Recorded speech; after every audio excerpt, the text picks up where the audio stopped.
Arkadaşımla spor yaparken bize nasıl bıçak çekiyorlar? 25, 26. Yoruldum amına Aha. koyayım ya. Yorulduysan spora döneceğiz bak. Nasıl spor? Hey, Zenci çekişsene buradan Ya, amına koyayım ya. Gitsene. Ötesine durmuş. Üstüm önümden çekeyim. Ahbap başka yol mu yok? Gidin başka Şuradan yere. Yok buradan amına koyayım geçeceğim, ben buradan amına geçeceğim.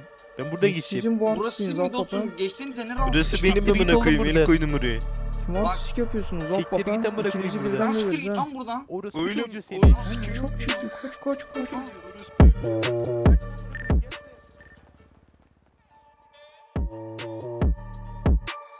Halillerini bulduk.